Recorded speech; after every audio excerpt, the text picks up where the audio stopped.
ഇപ്പോൾ ഈ സ്കൂബ ടീമിന് പുറമെ ഫയർഫോഴ്സ് അവരുടെ ബോട്ട് കൂടി അവിടെ എത്തിച്ചിരിക്കുന്നു. അതായത് കൂടുതൽ സമഗ്രമായ തെരച്ചിലിലേക്ക് കാര്യങ്ങൾ നീങ്ങുന്നു. സ്കൂബ ടീമിന് പുറമെ ഫയർഫോഴ്സ് കൂടി അവരുടെ സന്നാഹങ്ങളൊക്കെ അവിടെ എത്തിക്കുന്നു. വിഷ്ണു സുരേഷ് അവിടെ നമ്മുടെ ചെയ്യുന്നു. വിഷ്ണു, ഫയർഫോഴ്സിന്റെ സന്നാഹം കൂടി അവിടെ എത്തുന്നു.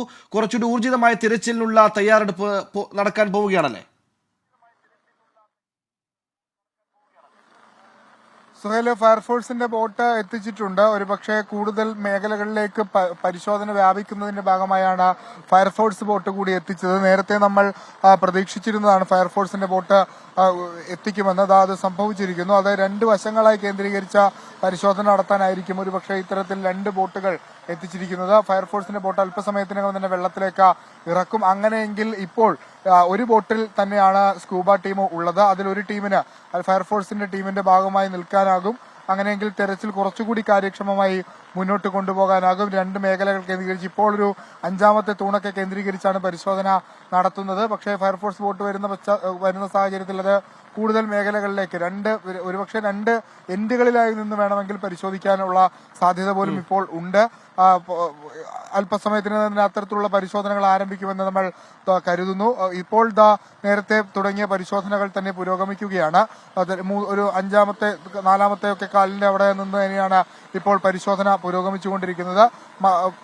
ഡീപ്പ് ഡൈവിംഗ് ആണ് ഇതിൽ ഏറ്റവും പ്രധാനപ്പെട്ട കാര്യമായി ഇപ്പോൾ ആദ്യഘട്ടത്തിൽ നിന്ന് വിഭിന്നമായി ഇപ്പോൾ നടന്നുകൊണ്ടിരിക്കുന്നത് ഡീപ്പ് ഡൈവിംഗ് ആണ്. ഒരുപക്ഷെ ഈ മരവും അതോടൊപ്പം തന്നെ മറ്റു വസ്തുക്കളും ഒക്കെ ഉള്ളതുകൊണ്ട് എവിടെയെങ്കിലും ഇങ്ങനെ തങ്ങി നിൽക്കുന്നുണ്ടോ എന്ന കാര്യങ്ങളൊക്കെ മനസ്സിലാക്കുന്നതിന് വേണ്ടിയാണ് ഡീപ്പ് ഡൈവിംഗ് നടത്തുന്നത്. 6 പേരാണ് ഈ സ്കൂബ ടീമിൽ ഉള്ളത്. ഫയർഫോഴ്സിന്റെ ടീമല്ല, പുറത്തുനിന്നുള്ള ടീമാണ്.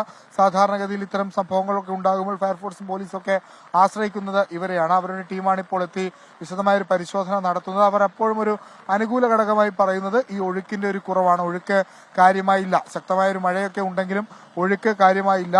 അതുകൊണ്ട് തന്നെ തെരച്ചിലിന് വലിയ പ്രതിസന്ധികൾ ഉണ്ടാകില്ല. പക്ഷെ വെളിച്ചക്കുറവ് അപ്പോഴും ഒരു തടസ്സമായി അവർ പറഞ്ഞിരുന്നു. എന്നാൽ അത് മറികടക്കുന്നതിന് വേണ്ടി വലിയ ഹൈമാസ ലൈറ്റുകളൊക്കെ ഇവിടെ ഫയർഫോഴ്സിന്റെ ലൈറ്റുകളൊക്കെ അടിയന്തര ഘട്ടത്തിൽ ഉപയോഗിക്കുന്ന ലൈറ്റുകളൊക്കെ ഇവിടെ കൊണ്ടുവന്ന് സെറ്റ് ചെയ്തുകൊണ്ടിട്ടാണ് അവർക്ക് വെളിച്ചം ഒരുക്കി കൊടുത്തിരിക്കുന്നത്. അങ്ങനെ പരിശോധനയ്ക്ക് ഇപ്പോൾ തടസ്സമായി ഒന്നുമില്ല. ഈ മഴ ഒഴികെ ബാക്കി ഒന്നും തടസ്സമായില്ല.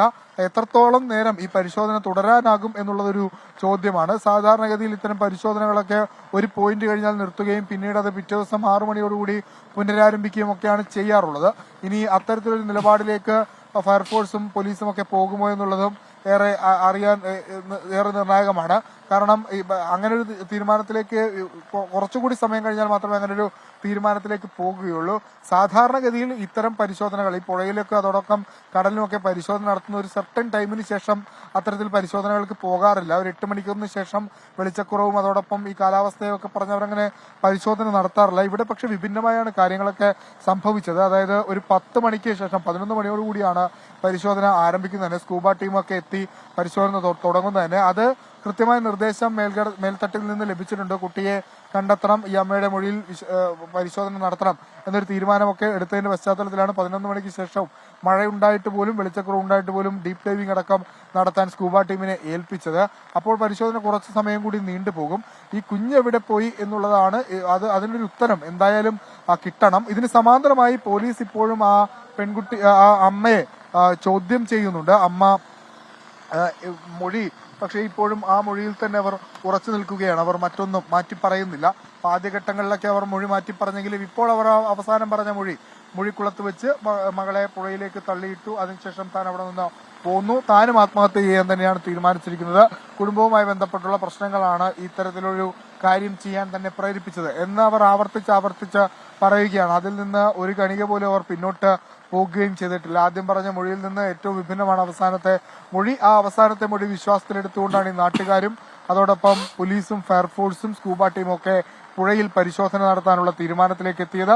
ആ തീരുമാനത്തിന്റെ ഭാഗമായി ഇപ്പോൾ പരിശോധനകൾ പുരോഗമിക്കുകയാണ്. വിവിധ ഇടങ്ങളിൽ കേന്ദ്രീകരിച്ച് ഇനി അതായത് ഇപ്പോൾ ഈ മധ്യഭാഗത്താണ് എങ്കിൽ പല ഇടങ്ങളിലേക്ക് മാറി പരിശോധനകൾ നടത്താൻ വേണ്ടി ഈ ഫയർഫോഴ്സിന്റെ ബോട്ട് കൂടി സഹായകരമാകും എന്നാണ് നമ്മൾ കരുതുന്നത്. ഒരുപക്ഷെ കൂടുതൽ ടീമുകളും ഇറങ്ങാനുള്ള ഒരു സാധ്യതയുണ്ട്. പ്രാദേശിക മത്സ്യത്തൊഴിലാളികളുടെ സഹായം അടക്കം തേടിക്കൊണ്ടാണ് പോലീസും ഫയർഫോഴ്സും ഒക്കെ ഈ ഒരു ഓപ്പറേഷൻ ഇപ്പോൾ നടത്തിക്കൊണ്ടിരിക്കുന്നത്. അതെല്ലാം ആ കുഞ്ഞിന് വേണ്ടിയാണ്. കുഞ്ഞിനെ നമ്മൾ കേട്ട അങ്ങനെ അത്തരത്തിൽ ആ മൊഴി ഉണ്ടാകരുത്, അല്ലെങ്കിൽ ആ മൊഴി വ്യാജമാകുമെന്ന ഒരു പ്രതീക്ഷയിലൊക്കെയാണ് ഇപ്പോഴും ആളുകളുള്ളത്. ഇതിന്റെ പ്രദേശങ്ങളിലും, അതായത് ഈ കാട് പിടിച്ചു കിടക്കുന്ന മേഖലകളിലും ഇപ്പോൾ നാട്ടുകാരുടെ നേതൃത്വത്തിൽ പരിശോധന പുരോഗമിക്കുകയാണ്. സുഹൈൽ.